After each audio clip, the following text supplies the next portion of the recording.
नमस्कार, मेरा नाम डॉक्टर महिमा है। मैं भारत होम्योपैथी में होम्योपैथी कंसल्टिंग फिजिशियन हूँ। आज हम बात करेंगे मॉनसून से रिलेटेड।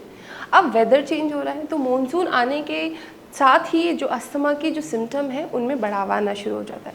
अस्थमा के पेशेंट मॉनसून के सीज़न में बहुत ज़्यादा परेशान होते हैं। तो ऐसा क्या होता है मॉनसून के सीज़न में कि अस्थमा के पेशेंट परेशान होते हैं?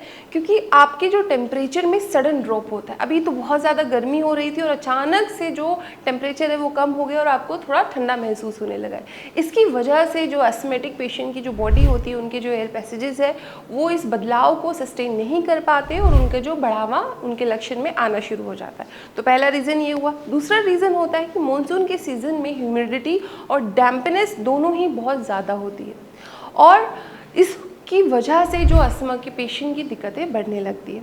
थर्ड रीज़न होता है एलर्जन। जैसे कि मैं आपको पहले भी बता चुकी हूँ, अस्थमा एक एलर्जिक रिस्पॉन्स होता है आपकी एयर पैसेजेस का। तो मॉनसून के सीज़न में बहुत ज़्यादा एलर्जेंस होते हैं, जैसे कि फंगस बहुत ज़्यादा बढ़ जाती है। आप कुछ भी रखिए, हर चीज़ में फंगस आ जाती है डैम्पनेस की वजह से। मोल्ड्स आने लगते हैं। तो बहुत सारी हमारे एयर पोल्यूटेंट्स भी बढ़ जाते हैं इस सीज़न मॉनसून के सीज़न में, जैसे कि सल्फ़र डाइऑक्साइड जो गैस होती है उसका जो कंसंट्रेशन लेवल है वो भी आपका इंक्रीज़ होना शुरू हो जाता है। तो ये सब होते हुए जब इतने सारे एलर्जन हमारे आसपास हमारे एनवायरनमेंट में हो गए तो अस्थमा के जो पेशेंट है उसको वो सस्टेन नहीं कर पाते, इसलिए उनको महसूस होता है और उनके जो सिम्टम होते हैं उसमें बढ़ोतरी आ जाती है। तो ये 3 कारण हुए। अब बात करते हैं कि कैसे आप अपने आप को बचा सकते हैं इस मॉनसून के सीज़न में और क्या आप कर सकते हैं जिससे आपके अस्थमा के सिम्टम में थोड़ा आपको आराम आए। पहला और सिंपल सॉल्यूशन आपके लिए है कि आपको बारिश से खुद को बचाना है। जी हाँ, रेनी सीज़न में आपको बारिश नहीं लगे तो बहुत अच्छा रहेगा। अगर जैसे ही आपको बारिश लगे, जैसे ही आप गीले हो गए तो आपको ट्रिगर हो जाएगा आपका अस्थमा का जो सिम्टम्स होते हैं। तो बारिश से बिल्कुल बच के रखिए, जितना हो सके उतना इंडोर रहने की कोशिश कीजिए। सेकेंड है कि अगर सपोज़ बारिश में गीले भी हो गए हैं तो तुरंत अपने कपड़े चेंज कर लीजिए। तो इसका सॉल्यूशन क्या मिल सकता है कि जैसे कहीं पर भी अगर आपको कोई काम है, what ever reason you have, अगर आपको बाहर जाना पड़ रहा है तो अपने साथ एक एक्स्ट्रा सेट ऑफ क्लोथ्स जरूर लेकर चलिए। अगर जैसे ही गीले हो जा रहे खुद के कपड़े चेंज कर लीजिए। सेकेंड आप कर सकते हैं कि आप अपनी जो बेडिंग है, जो हमारे बिस्तर होते हैं, डैम्पनेस की वजह से उसमें भी मॉइस्चर कंटेंट बहुत ज़्यादा हो जाता है। तो हफ्ते में 2 बार या 3 बार अपनी जो बेडिंग है उसको भी चेंज करें।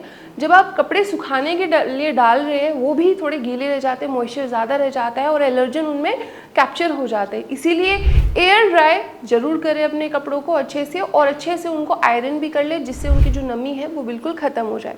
थर्ड, आप ह्यूमिडिफायर यूज़ कर सकते हैं अपने घर में। ह्यूमिडिफायर यूज़ करने से आपकी जो घर की जो एयर की जो ह्यूमिडिटी है और डैम्पनेस है वो रिड्यूस हो जाती है। फोर्थ, अपना खाना ऐसा चूज़ करें जो कि ज़्यादा तला हुआ ना हो। जंक फूड ना खाएं। समोसे पकोड़े खाने का बहुत मन कर रहा होगा इस वेदर में, पर पकोड़े मत खाइए। इम्यूनिटी को बैलेंस कीजिए, खुद की बॉडी को हेल्दी रखने वाला खाना खाना है। ग्रीन टी पीना शुरू कर दीजिए, वार्म वाटर लेना शुरू कर दीजिए। जैसे ही आप सुबह में उठ रहे हैं तो 1 गिलास वार्म वाटर आप पीना शुरू कर दीजिए। तो ये सारे तरीके अपनाइए और इस मॉनसून में अपने अस्थमा के सिम्टम से जो ट्रिगर हो रहे हैं उससे खुद को बचाइए। धन्यवाद।